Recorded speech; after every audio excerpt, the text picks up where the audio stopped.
दोस्तों अगर आप इस चैनल पे नए आए हैं तो मैं आपको बता देता हूं कि हमने 4000 से अधिक वीडियोस बनाई हुई हैं। इसके अलावा डिफरेंट रिक्वायरमेंट के हिसाब से 200 से अधिक कोर्सेज हमारे बनाए हुए हैं जो कि आपको हमारी ऐप विष्णु इकोनॉमिक्स स्कूल में मिल जाएंगे। तो इस जगह आपको देखिए पीजीटी इकोनॉमिक्स का कोर्स मिलेगा, यूजीसी नेट का कोर्स आपको मिल जाएगा।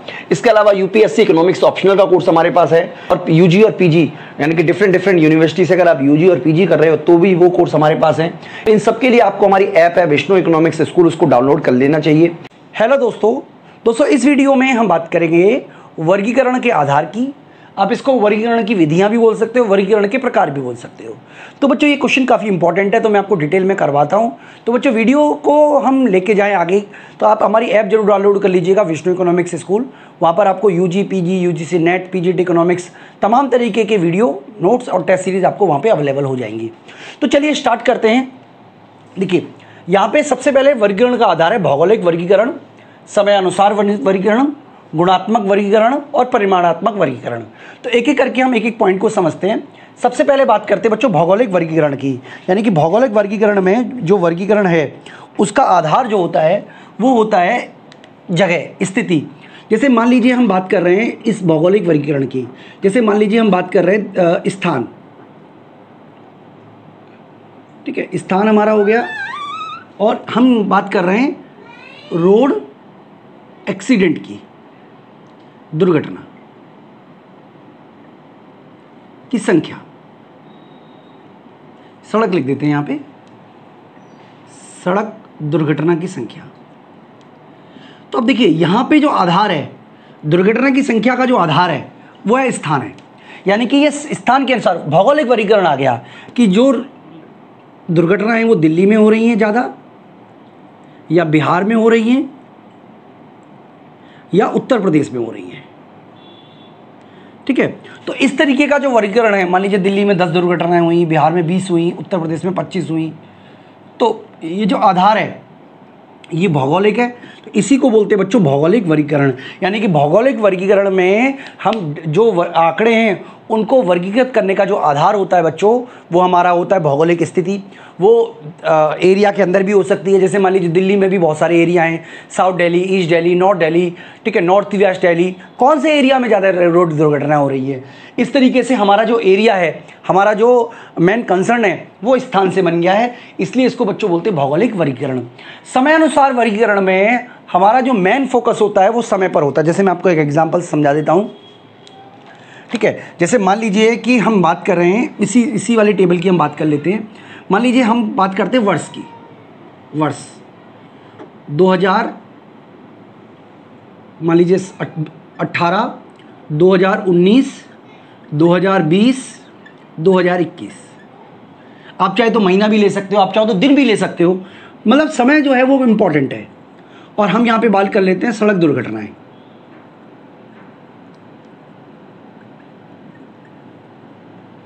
तो यहाँ पे देखिए कंसर्न क्या है हमारा वर्ष है, यानी कि सड़क दुर्घटनाएं जो हैं उसका आधार जो हमने लिया है वो लिया है वर्ष का।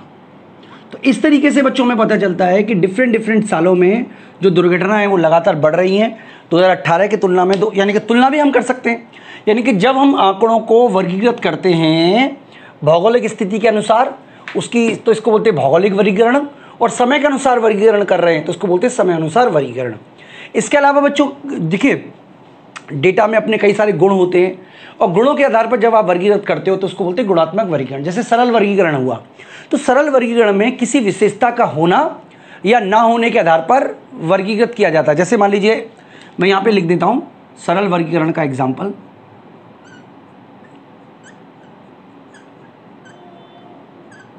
मान लीजिए लड़का, ये लड़की,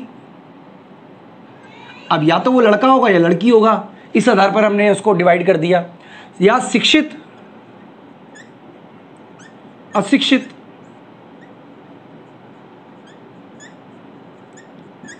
ठीक है, या ग्रामीण या शहरी। तो इस तरीके से जब हम वर्गीकृत करते हैं, मतलब एक विशेषता या तो लड़का लड़की के आधार पर वर्गीकृत किया, या शिक्षित अशिक्षित के आधार पर वर्गीकृत किया, या ग्रामीण शहरी के आधार पर वर्गीकृत किया, तो इसको हम बोलते हैं बच्चों सरल वर्गीकरण। यानी कि सरल वर्गीकरण में किसी विशेषता का होना या न होने के आधार पर हम डेटा का, आंकड़ों का वर्गीकरण करते हैं। इसी को बच्चों बोलते हैं सरल वर्गीकरण। और बहुगुणी वर्गीकरण कहलाता है जब हम बहुत सारी विशेषताओं के आधार पर आंकड़ों का वर्गीकरण करते हैं। जैसे मान लीजिए बहुगुणी वर्गीकरण की बात करें तो लड़का लड़की हो गया, लड़की तो एक विशेषता हो गया उसकी, जो उसकी स्थिति है, मतलब लड़का या लड़की है इस स्थिति में, ठीक है, जेंडर की स्थिति में। अब लड़का भी जो होगा वो शिक्षित भी हो सकता है और अशिक्षित भी हो सकता है, तो 2 गुण हो गए। अब यहाँ पे जो डेटा आएगा वो शिक्षित, लड़का शिक्षित आएगा, यानी कि लड़का भी होना चाहिए, शिक्षित भी होना चाहिए, 2 विशेषताएं हो गई।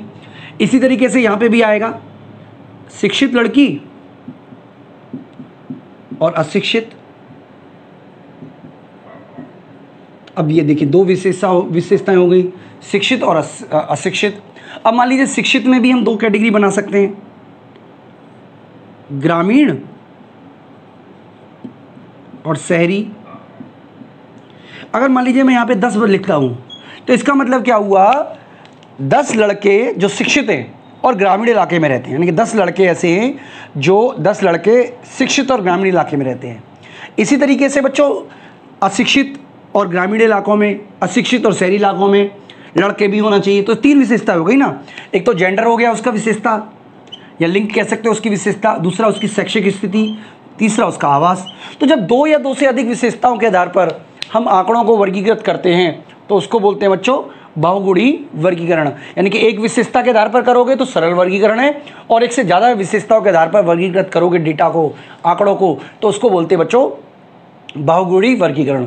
अगला होता है बच्चों परिमाणात्मक वर्गीकरण। इसमें वर्गीकरण करने का आधार जो होता है वो अंक होते हैं। मान लीजिए हमने किसी बच्चे का टेस्ट लिया तो टेस्ट के आधार पर हमने बताया कि अंक जिनके हैं 0 से 20, ऐसे विद्यार्थियों की संख्या जो है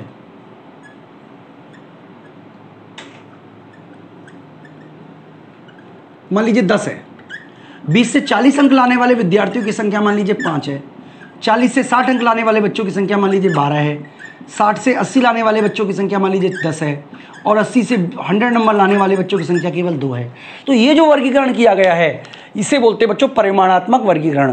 तो एक बार मैं आपको कंक्लूजन क्लियर कर देता हूं बच्चों, बिल्कुल सिंपल तरीके से, कि भौगोलिक वर्गीकरण में जो वर्गीकरण किया जाएगा उसका आधार समय तत्व होगा, स्थान तत्व होगा, समय अनुसार में समय तत्व होगा, गुणात्मक में सरल वर्गीकरण में 1 गुण आता है, बहुगुणी में 2 से या 2 से ज़्यादा आते हैं, और परिमाणात्मक में हम अंकों के आधार पर वर्गीकरण करते हैं।